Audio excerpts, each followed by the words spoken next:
이 시간 하나님께서 우리에게 주신 말씀은 마가복음 14장 1절에서 11절까지의 말씀입니다. 마가복음 14장 1절에서 11절까지의 말씀입니다. 신약 79면에 있는 말씀입니다. 한 절씩 교독하시고 마지막 절은 함께 읽도록 하겠습니다. 이틀이 지나면 유월절과 무교절이라 대제사장들과 서기관들이 예수를 흉계로 잡아 죽일 방도를 구하며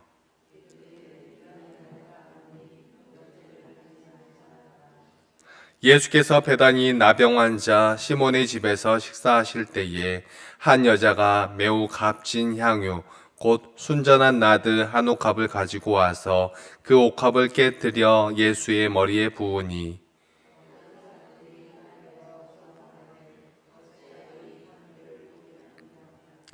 이 향유를 300데나리온 이상에 팔아 가난한 자들에게 줄 수 있었겠도다 하며 그 여자를 책망하는지라.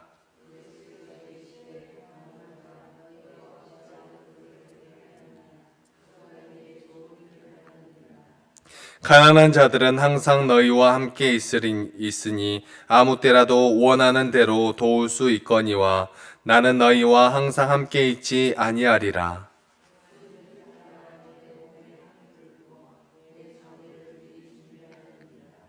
내가 진실로 너희에게 이르노니 온 천하에 어디서든지 복음이 전파되는 곳에는 이 여자가 행한 일도 말하여 그를 기억하리라 하시니라.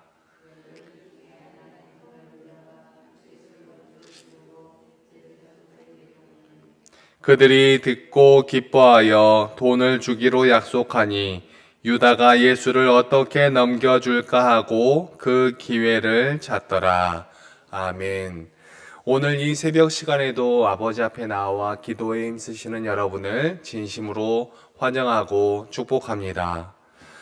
오늘 본문의 말씀은 마지막 고난주간 화요일에 종교 지도자들과 논쟁을 하신 후 감람산에서 제자들에게 마지막 때에 대해 말씀하신 후 이제 수요일에 있었던 일입니다. 그러니까 어제 종교 지도자들과 논쟁하였다라는 것을 잘 생각하여 주시고요.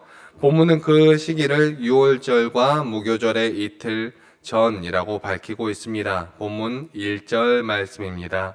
이틀이 지나면 유월절과 무교절이라 대제사장들과 서기관들이 예수를 흉계로 잡아 죽일 방도를 구하며 아멘. 월요일에 예수님께서 성전에 와서 자신들의 기득권을 엎어버린 그 사건이 있었지요. 그래서 그 예수님을 찾아 화요일에 예수님 앞에 쫓아왔었는데 그 예수님을 말로 어떻게 해볼 수가 없었습니다. 학식 있고 능력 있는 사람들을 차례차례 보내서 이야기하게 해보았지만 도무지 예수님이 어떠한 흠도 잡을 수가 없었지요. 그래서 예수님과 헤어진 후 이 종교 지도자들은 여전히 예수님을 어떤 흉계를 꾸며서 잡아 넣을까, 어떤 흉계를 꾸며서 잡아 죽일까 이렇게 고민하고 있었습니다. 그런데 그것도 쉽지만은 않았습니다. 예수님은 이미 대중 가운데 너무나 많이 알려져 있었고 또 종교 지도자인 자신들보다도 대중들에게 더욱더 인기가 많이 있었기 때문에 그렇습니다. 이 사람이라는 동물은 참 무서운 존재입니다.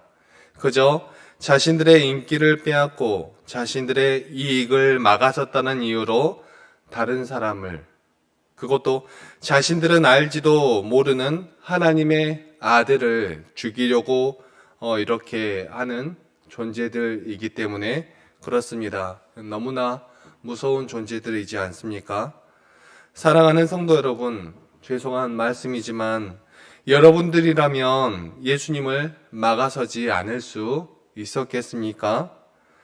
여러분이 세간의 인기가 좋고 명망이 있는 그런 사람들이었는데 어떤 사람이 갑자기 여러분 앞에 나타나서 여러분들의 인기와 명성을 빼앗고 또 여러분들보다 다른 사람들의 마음에 더 드는 그러한 모습으로 나아갈 때 여러분들은 가만히 있을 수 있겠습니까? 사심 없이 바라볼 수 있겠냐는 말입니다. 이 사람들처럼 죽이려 들지는 않는다고 할지라도 그 마음속에 미워하는 마음이 생기지는 않았을까요? 옛날처럼 말 한마디로 사람을 모함하고 죽일 수 있는 그런 상황이었다면 과연 가만두고 볼 수 있었을까요? 저부터 생각해봐도 그러지 못했을 것 같습니다. 제가 딱히 악한 사람이라서 그런 생각을 할 수 있는 것이 아니라 제가 만약 그런 환경 가운데 살아가고 있고 제게 그런 권력이 주어진다면 그 권력을 막을 수 있는 어떤 사회적인 장치가 없다면 그런 곳에서라면 저도 아마 이 사람들처럼 저 사람이 무엇이길래 나의 인기를 다 빼앗아가지? 나의 권력에 흠을 주려고 하는가? 이런 마음으로 그런 자리에 서 있었을 것 같습니다. 그런데 저뿐만이 아니고 누구든지 자신이 가지고 있는 그 권력으로 남을 해할 수 있을 것 같다는 그런 생각이 들었습니다. 하물며 그 상대가 자신의 명성과 권력만 빼앗아가는 것이 아니라 우리들의 돈줄까지 끊어내는 그러한 사람들이라면 어떻게 하시겠습니까? 과연 가만둘 수 있을까요? 물론 그래서 그렇기 때문에 이 종교 지도자들이 잘했다라고 말씀을 드리는 것이 아니라 정말 이 간사한 인간의 몸을 입고 정말 이 부족한 인간의 생각으로 하나님의 그 사랑을, 하나님의 그 모습을 재단하고 있지는 않은지 그러한 모습에 말씀드리는 것입니다. 그래도 우리는 그렇지 않아 라고 생각할 수 있는 것은 우리가 그런 상황과 환경에 놓이지 않았기 때문이라고 생각합니다.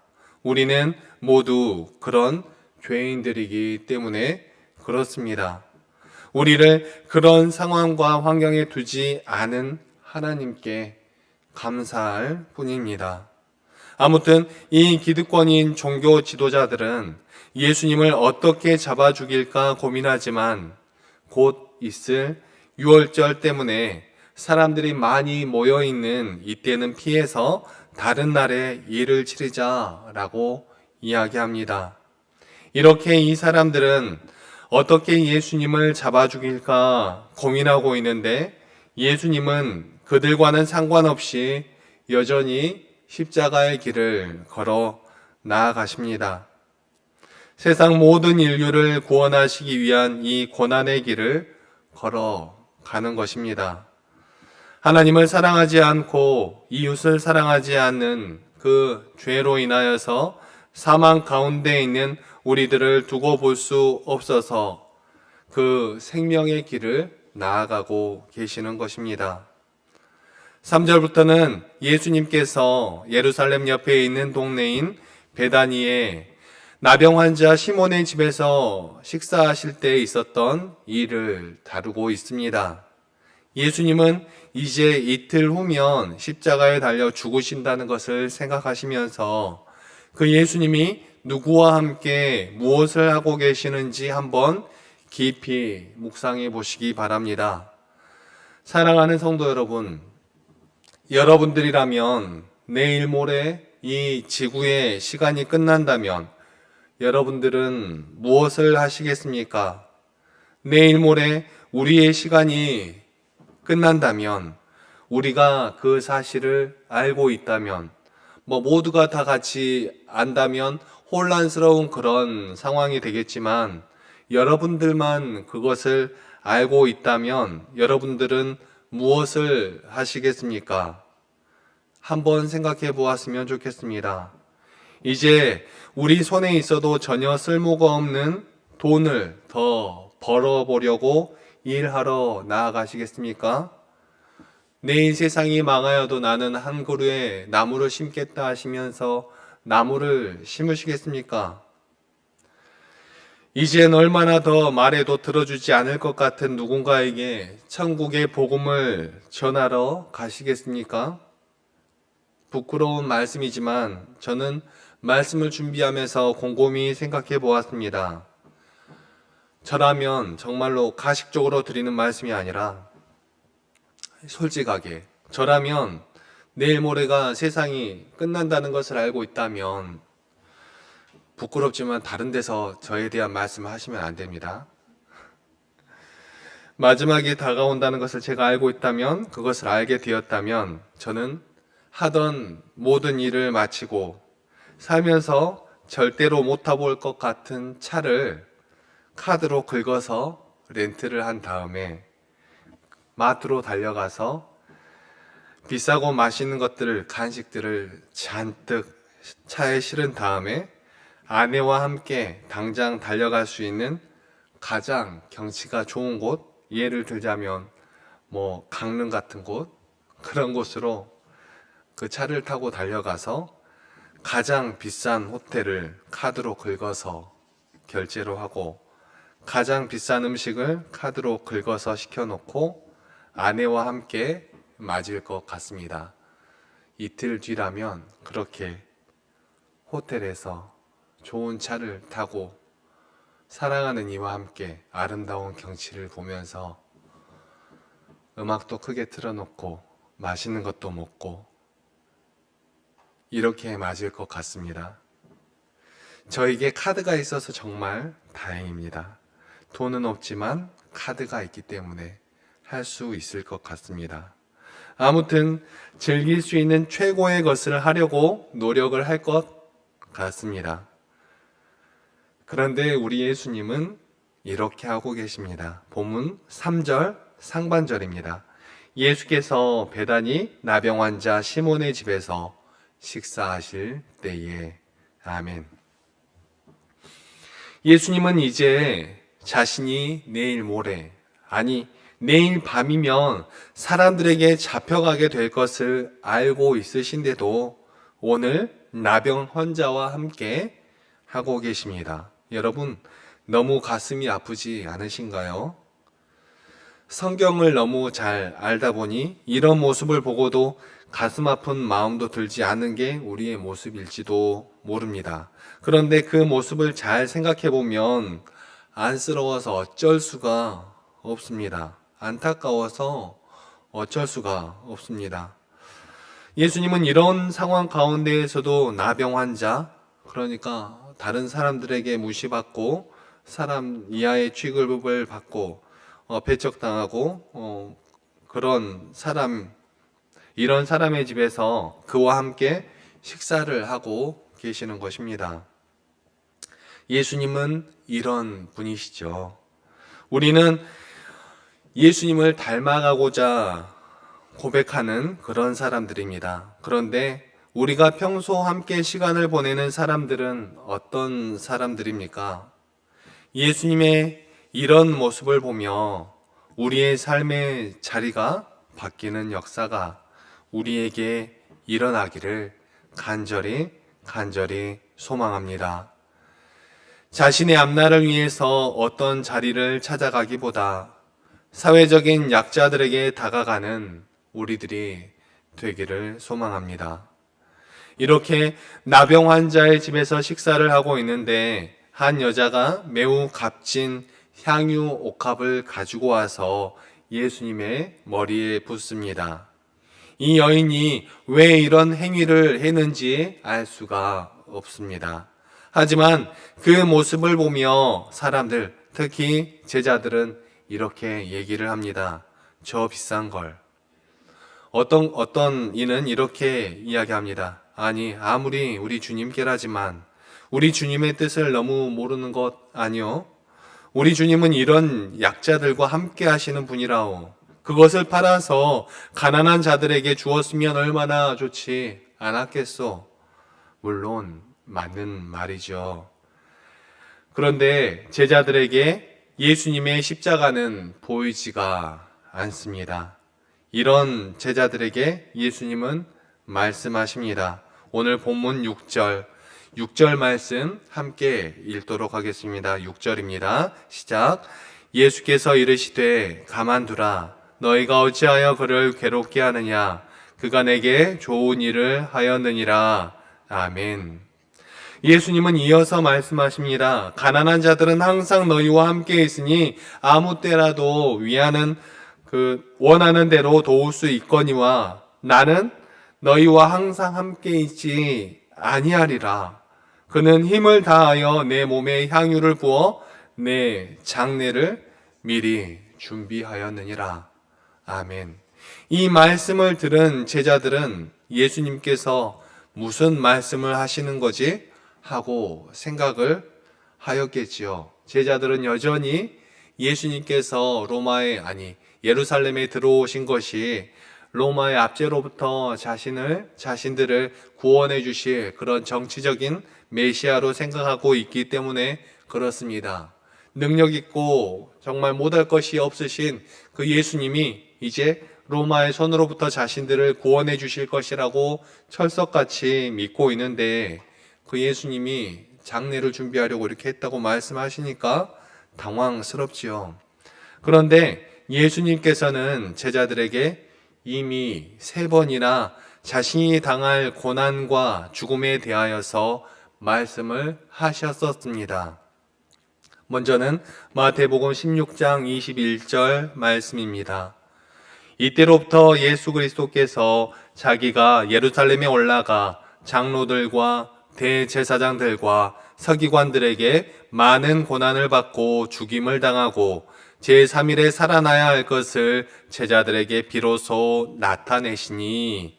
아멘. 이때는 3번째 유월절이 지나고 나서 갈릴리 주변의 이방의 땅을 돌 때에 가이사랴 빌립보에 들렀을 적에 베드로가 예수님은 그리스도시요 하고 고백한 이후에 있었던 일입니다. 그리고 두 번째는 마태복음 17장 22절에서 23절 말씀입니다. 갈릴리에 모일 때에 예수께서 제자들에게 이르시되 인자가 장차 사람들의 손에 넘겨져 죽임을 당하고 제3일에 살아나리라 하시니 제자들이 매우 근심하더라. 아멘. 이때는 가이사랴 빌립보에서 갈릴리로 돌아오신 후 변화산에서 영광스러운 모습으로 변화하셨던 일 이후에 있었던 일입니다. 그런데 제자들이 매우 근심하더라 이렇게 기록하고 있지요. 제자들은 예수님께서 죽으실 것을 생각하고 근심하였던 것이 아니라 예수님이 지금 무슨 소리를 하시는 거지? 하고 근심하였던 것입니다. 자신들을 로마의 손에서 구원해 주셔야 할 그분이 갑자기 무슨 소리를 하시는 거야? 이렇게 말이죠. 그리고 마지막 3번째는 마태복음 20장 18절에서 19절 말씀입니다.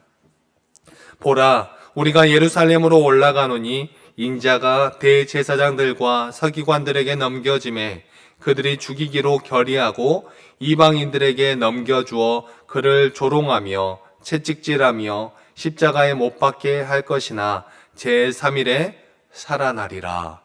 아멘. 이때는 예수님께서 마음을 굳게 하시고 이제 초막절을 맞이하여 예루살렘으로 올라가실 마음을 먹고 이제 예루살렘으로 출발하려고 하실 때에 있었던 일들입니다. 예수님은 이렇게 제자들에게 자신의 앞일에 대하여서 미리 말씀을 해 주셨었습니다. 그러나 그때마다 제자들은 예수님이 무슨 말씀을 하신다냐, 어디 아프시다냐 정도로 생각하고 넘어갔지요. 그렇기에 오늘 여인의 이 향유 옥합에 대한 제자들의 반응은 이런 모습이었던 것입니다. 예수님은 여기에서 말씀하십니다. 9절 말씀입니다. 내가 진실로 너희에게 이르노니 온 천하에 어디서든지 복음이 전파되는 곳에는 이 여자가 행한 일도 말하여 그를 기억하리라 하시니라. 아멘. 사랑하는 성도 여러분, 그러나 오늘 말씀에서 중요한 부분은 이 여인의 향유 옥합이 아닙니다. 이 향유 옥합이 얼마짜리고 이 향유 옥합을 깨뜨린 여인의 그 헌신이 얼마나 소중한 것인지를 집중받을 필요가 별로 없습니다. 오늘 말씀에서 가장 중요한 부분은 여전히 우리 주님은 자신의 생애의 끝자락을 이런 사람들과 함께 하였다는 것이 중요한 것입니다. 그리고 이제 예수님의 끝이 다가왔다는 것이 중요한 것이지요. 우리는 이 말씀을 볼 때면 데나리온이 얼마고 이게 얼마나 소중한 옥합이고 이 여인의 이 헌신이 예수님을 영화롭게 했고 이런 이야기를 많이 나누는데 중요한 것은 예수님께서 이제 곧 십자가에 달려 죽으신다는 것입니다. 그리고 그 사실은 예수님께서 제자들에게 이미 말씀하셨다는 것이죠. 이제 내일이면 예수님은 그 부족하고도 미련한 제자들과 함께 마지막 식사를 하십니다. 그리고 그 미련한 제자들 중 가장 안타까운 가룟 유다가 오늘 말씀의 마지막을 장식하고 있습니다. 우리 오늘 말씀 11절 말씀 함께 읽도록 하겠습니다. 11절입니다. 시작. 그들이 듣고 기뻐하여 돈을 주기로 약속하니 유다가 예수를 어떻게 넘겨줄까 하고 그 기회를 찾더라. 아멘. 가롯 유다도 처음부터 이런 마음은 아니었을 것입니다. 여신당원이었던 가롯 유다는 예수님께서 이 형국을 뒤집어 주실지 이런 기대를 하면서 따라왔는데 예수님께서 자꾸 이상한 말씀을 하시고 전혀 그렇지 않을 것 같은 그런 모습을 보이니까 불안한 마음에 나라도 한몫 챙겨보자 이런 마음이 들어서 이렇게 행하였을 것입니다. 이 미련한 제자들 그리고 이 불쌍한 가룟 유다 얼마나 가슴 아픈 모습입니까? 우리는 너무 가슴이 아프지만 다른 어떠한 것을 주목할 것이 아니라 예수님은 우리를 위하여 이 고난의 길을 묵묵히 걸어가셨다는 것을 기억하시고 우리도 우리의 삶 가운데 예수 그리스도를 닮는 그런 삶을 살 수 있게 해달라고 우리가 보내고 있는 이 사순절 기간 그리고 이제 다음 주면 시작되는 고난 주간 예수 그리스도와 함께 그 힘들지만 생명의 길인 그 길을 달려나가는 우리 믿음의 백성들이 다 되시기를 간절히 소망합니다. 기도하시겠습니다. 사랑과 은혜가 충만하신 하나님 아버지 너무나 감사합니다. 오늘 예수님의 모습을 통하여 우리의 부족하고 연약한 사랑 없는 삶의 모습을 바라보고 깨닫게 하여 주시니 너무나 감사합니다. 우리가 우리 이러한 모습을 깨닫고 부끄러워하고만 있기보다는 지금부터라도 예수님께서 나아갔던 그 길을 함께 걸어 나아갈 수 있는 믿음의 사람들이 다 될 수 있도록 도와주시고 인도하여 주시옵소서. 오늘도 우리와 함께 계시며 우리의 길을 인도하여 주시는 우리 주 예수님의 이름으로 기도드립니다. 아멘.